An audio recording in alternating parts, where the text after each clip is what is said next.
વિદ્યાર્થી મિત્રો, ધોરણ 10માં આજે આપણે સ્વાસ્થ્ય શિક્ષણની અંદર જે બીજું પ્રકરણ છે એ રોગ વિશેનું છે અને રોગ વિશે આપણે જાણીશું.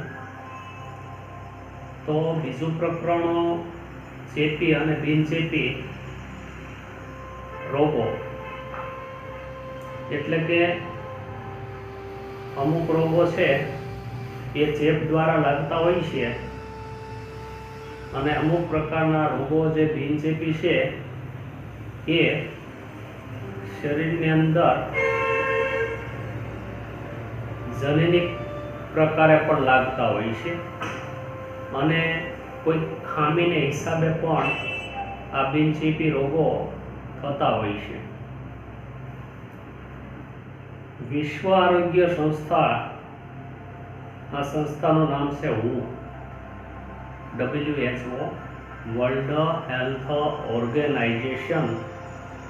એમની વ્યાખ્યા મુજબ માણસ શારીરિક, માનસિક અને સામાજિક આ ત્રણ પ્રકારે સ્વસ્થ હોય એવું જણાવે છે. પરંતુ આ ત્રણ પ્રકારનું જે સ્વાસ્થ્ય છે એ પૂરતો હોય તો માણસ સ્વસ્થ ગણાય. પરંતુ આમાંથી કોઈ પણ એકાદ પ્રકારની જો ત્રુટિ રહી જતી હોય તો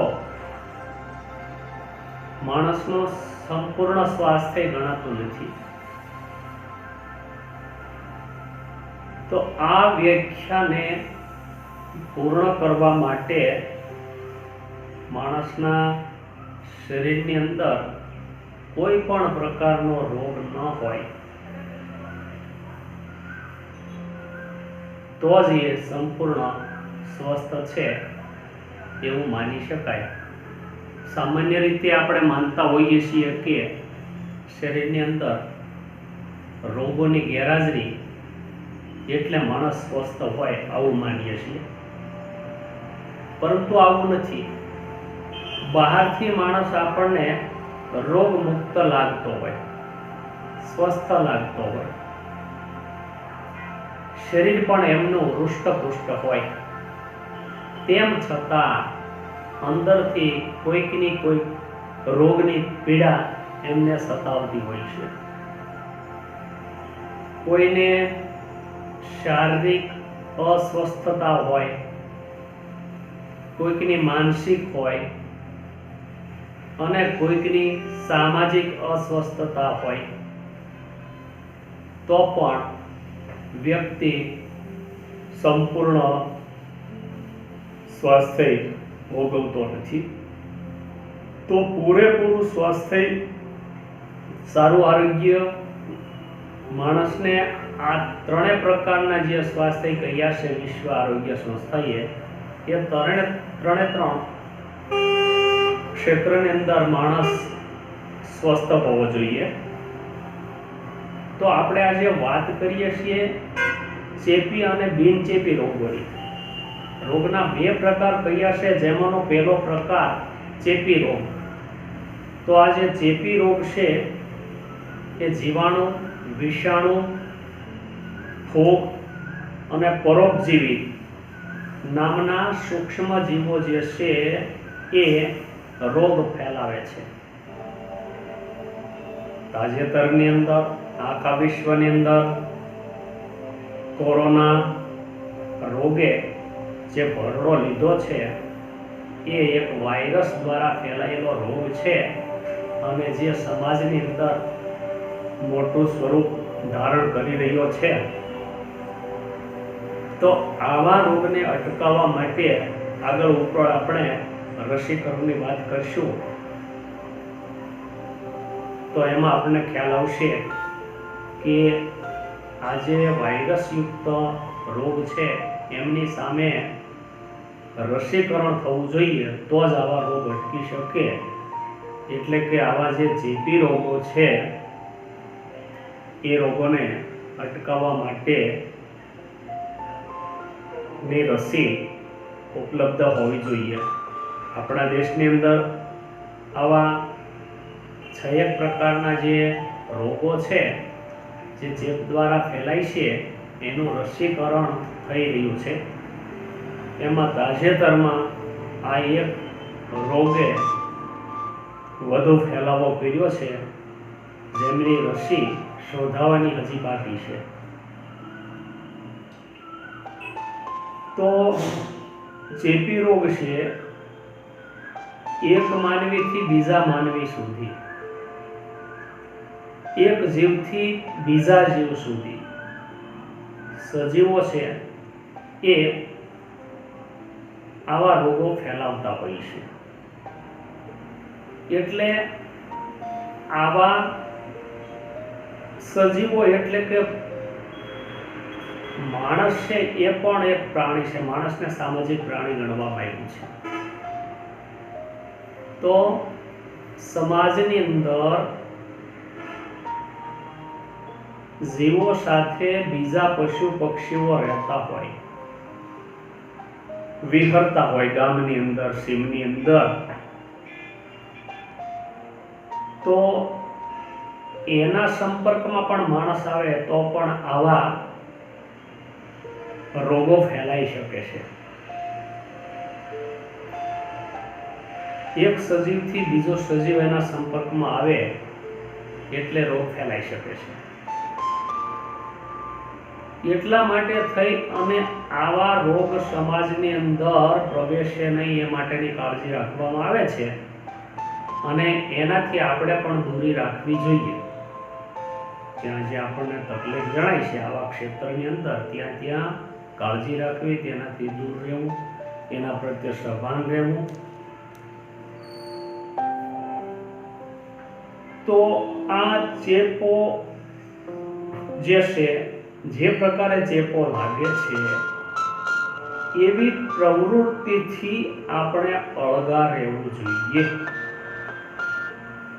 અને દરેક ક્ષેત્રની અંદર સાવધાની રાખવી જોઈએ. સાવધાનીપૂર્વકનું વર્તન, સાવધાનીપૂર્વકનો વ્યવહાર કરવો જોઈએ.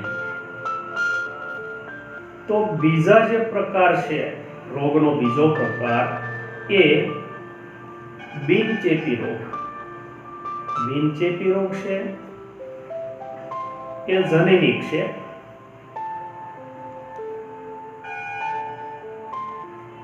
આવા જે બિનચેપી રોગો છે એ નિર્જીવ પરિબળ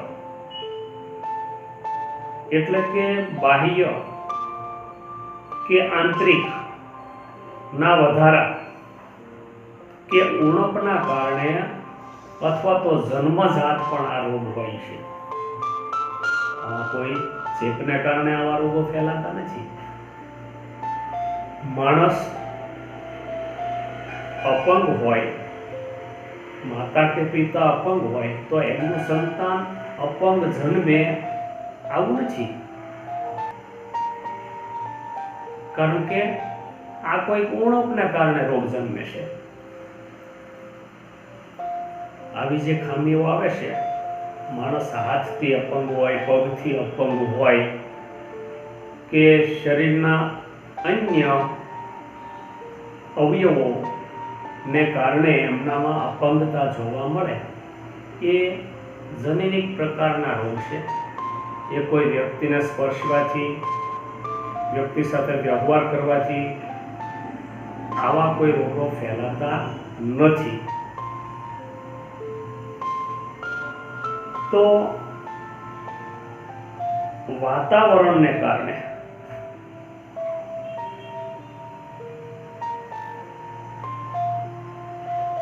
સામાજિક વાતાવરણ અથવા તો કોઈ જનનિક વાતાવરણ ઊભું થાય એવું,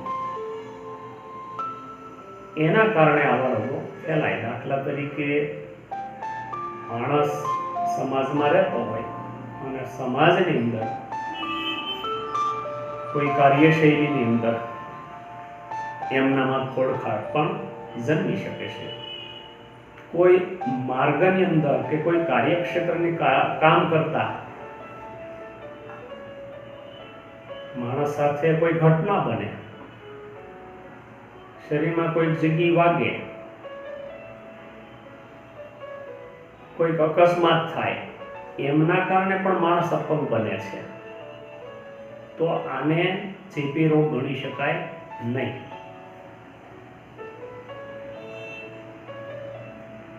જ્યારે આપણે ચેપી રોગની વાત કરતા હોઈએ ત્યારે શરીરની અંદર ચેપી રોગોને આવતા અટકાવવા માટે આપણા શરીરમાં રોગ પ્રતિકારક શક્તિ પૂરતી હોવી જોઈએ. અને જે માણસની અંદર આવી શક્તિ પૂરતી હોય આવા માણસની નજીક અથવા તો એમના શરીરની અંદર રોગો ઝડપથી પ્રવેશી શકતા નથી. આ હકીકત છે. માણસની અંદર રોગ પ્રતિકારક શક્તિ બે પ્રકારે કામ કરે છે. એમના શરીરની અંદર આવી શક્તિ ઉત્પન્ન કરવા માટે એક તો પ્રાપ્ય શક્તિ અને બીજી પ્રાકૃતિક. પ્રાકૃતિક શક્તિ છે, જ્યારે આપણા શરીરમાં રોગ પ્રવેશવાની શરૂઆત થતી હોય છે ત્યારે શરીરમાંથી આપોઆપ ઉત્પન્ન થતી હોય છે, એટલું બળ પૂરું પડે. અને સામેથી આવતા જે વાયરસ છે, વિષાણુઓ છે, પ્રજીવકો છે, એમને અટકાવવા માટે એમની સામે લડે છે અને એમને બહારથી આવતા આપણા શરીરમાં પ્રવેશવા દેતા નથી. આ પ્રાકૃતિક શક્તિ છે. જ્યારે પ્રાપ્ય શક્તિની અંદર શક્તિ આપણા શરીરમાં આપણે પ્રાપ્ત કરાવવી પડે, અને એ શક્તિ પ્રાપ્ત કરવા માટે રસીકરણ છે. રસીકરણ દ્વારા શરીરની અંદર રોગ સામે લડવા માટેની શક્તિ પ્રાપ્ત કરાવી શકાય છે. અને એ માટે થઈ અને આપણા દેશમાં અથવા તો વિશ્વ લેવલે પણ આ કાર્યક્રમ ચાલે છે રસીકરણનો. અને એમની અંદર આવા રોગને અટકાવવા માટે રસીકરણના ડોઝ આપવામાં આવે છે. તો પ્રથમ ડોઝ આપ્યા પછી અમુક સમયના અંતરે બીજો ડોઝ આપવામાં આવે છે, જેમને બૂસ્ટર ડોઝ પણ કહે છે. તો આ જે રસીકરણ છે એ શરૂઆતથી બાળકની અંદર બાળ રસીકરણ કાર્યક્રમ નામ આપવામાં આવ્યું છે. એમાં રસીનું નામ, કયા રોગ સામે રક્ષણ કરે છે અને ક્યારે આપવી એ વિશેનો કાર્યક્રમ WHO એ ઘડેલો છે. એમાં પ્રથમ રસીનું નામ છે BCG અને રોગનું નામ છે ક્ષય. આ BCG નામની રસી છે જે છે તે ક્ષય રોગ સામે રક્ષણ આપે છે. અને એ રસી ક્યારે આપવી એ જન્મ બાદ બાળકને અપાય છે. બીજા દિવસે આપવામાં આવે છે જન્મ થયા પછી. ઇન્જેક્શન દ્વારા અપાય છે. અને અથવા તો જન્મ બાદ બીજા દિવસે ન અપાય હોય તો 1.5 મહિના સુધીમાં પણ આપી શકાય છે. બીજું છે DPT. આ રસીનું નામ છે ગુજરાતી ત્રિગુણી રસી. 3 પ્રકારે કાર્ય કરે છે અને એ રોગની સામે રક્ષણ આપે છે, જેમાં ડિપ્થેરિયા, કાળી ખાંસી અને ધનુર, આ 3ની સામે કામ કરે છે. આ રસીની સમય મર્યાદા છે 1.5 મહિના પ્રથમ ડોઝ, 2.5 મહિને બીજો ડોઝ, અને એ ઇન્જેક્શન દ્વારા આપી શકાય છે.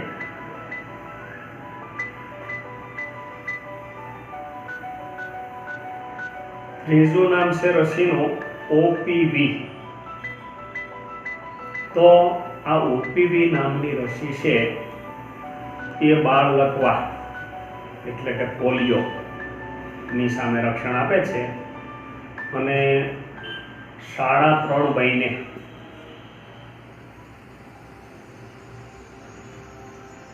આ રસી આપવામાં આવે છે અને પોલિયોના ટીપા મોઢામાં 2 ટીપા પીવડાવવામાં આવે છે. આ ત્રીજો ડોઝ છે 3.5 મહિને. ચોથી રસી ઓરી સામે રક્ષણ આપે છે, ઓરીના રોગ સામે. રસીનું નામ પણ ઓરી છે. 9 મહિને આપી શકાય છે બાળકના જન્મ પછી અને ઇન્જેક્શન મારફતે આપવામાં આવે છે. તો આમ WHO ના માર્ગદર્શન મુજબ આપણા દેશની અંદર આ પ્રકારે રસીકરણનું કાર્ય કરવામાં આવે છે. ત્યાર પછી એમના બુસ્ટર ડોઝ છે એ પણ આપવામાં આવે છે. ડીપીટી ત્રિગુણી રસીનો બુસ્ટર ડોઝ છે એ ડિપ્થેરિયા, કાળી ખાંસી અને ધનુ સામે 1.5 થી 2 વર્ષની ઉંમરે આપવામાં આવે છે અને ઇન્જેક્શન દ્વારા અપાય છે. ઓપીવી નામની રસી બાળ લકવો પોલિયો સામે એ પણ 1.5 થી 2 વર્ષે બુસ્ટર ડોઝ એમને આપવામાં આવે છે અને એ મોઢેથી 2 ટીપા આપવામાં આવે છે.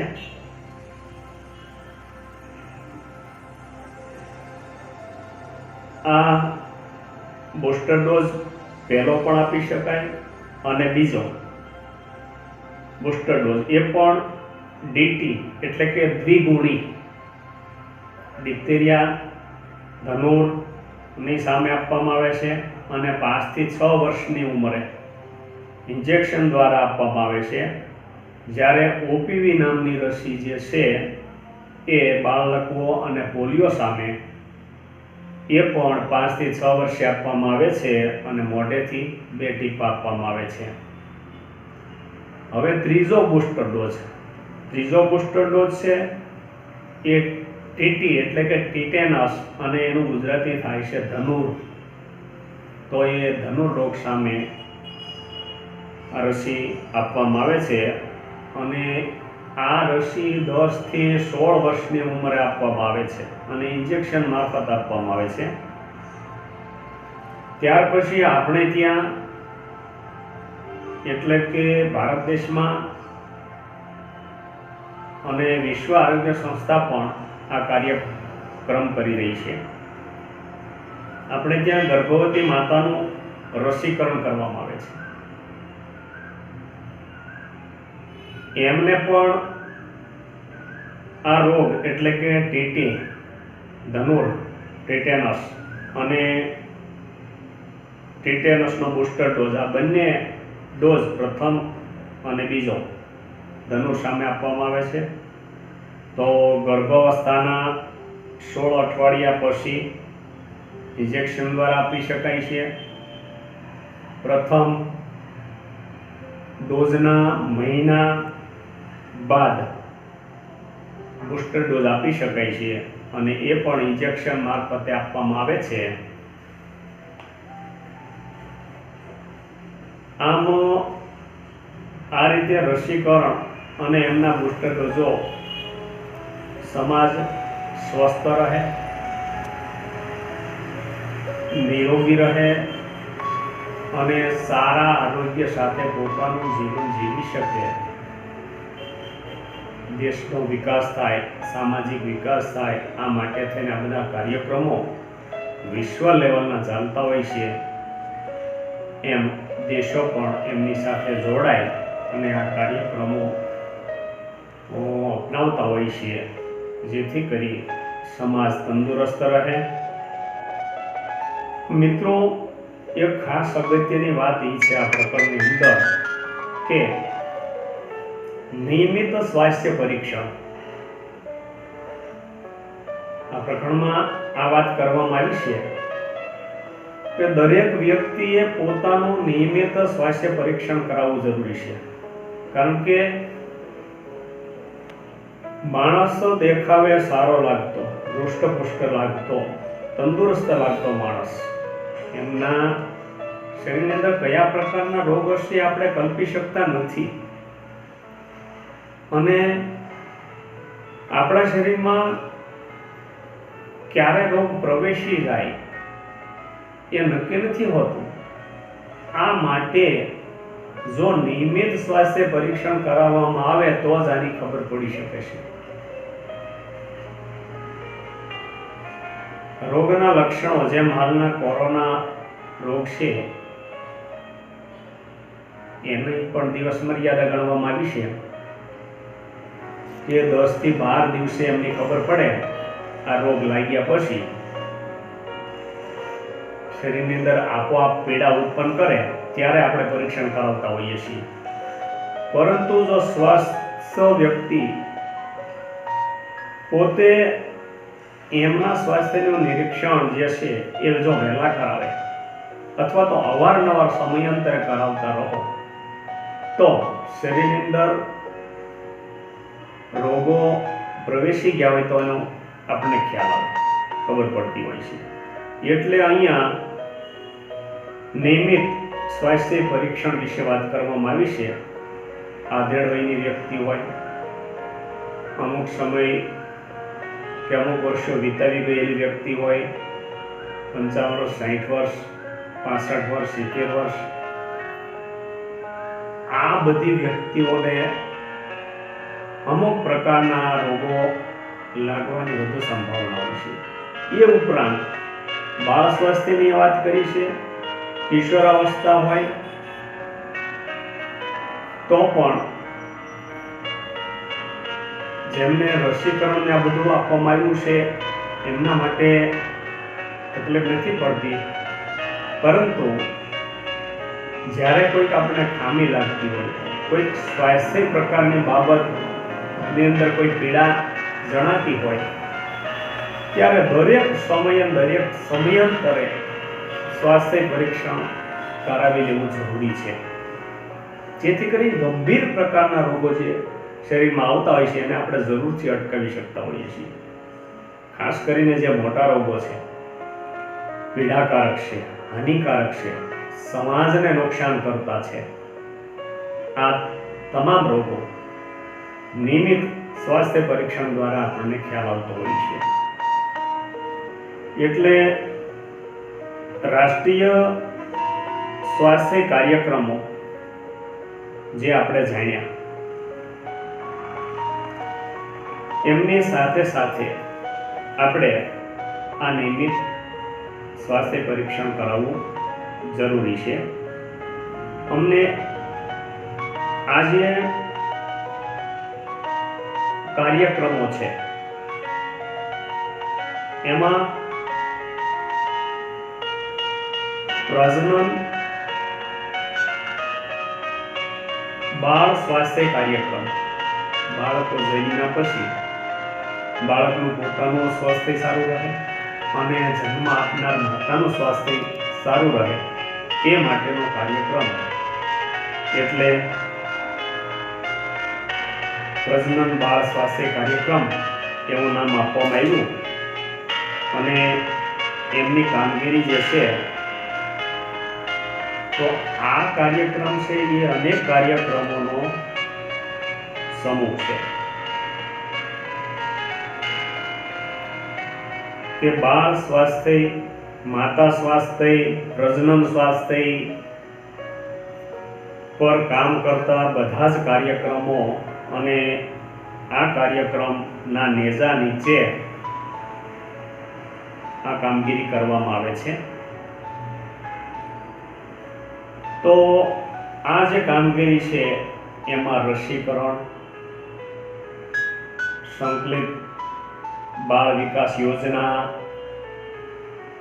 ઝાડા ઉલટી નિયંત્રણ કાર્યક્રમ, શ્વસન તંત્રના રોગો, નો નિયંત્રણ કાર્યક્રમ, કુટુંબ કલ્યાણ કાર્યક્રમ, વિટામિન એ ની કમીનો નિયંત્રણનો કાર્યક્રમ,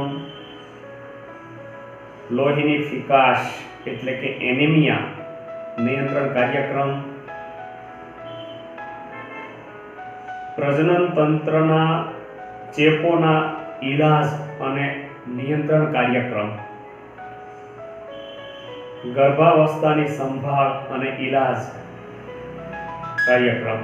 આવા 9 પ્રકારના કાર્યક્રમો છે જે પ્રજનન બાળ સુરક્ષા કાર્યક્રમના નેજા નીચે આવી જતા હોય છે.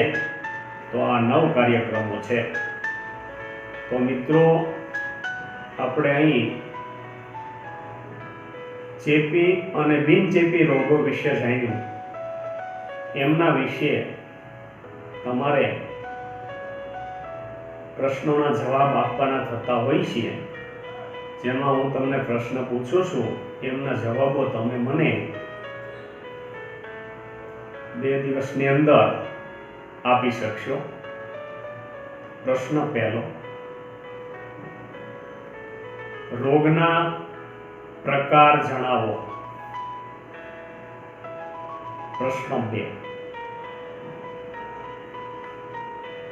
ચેપી રોગ કયા પ્રકારે ફેલાઈ શકે છે?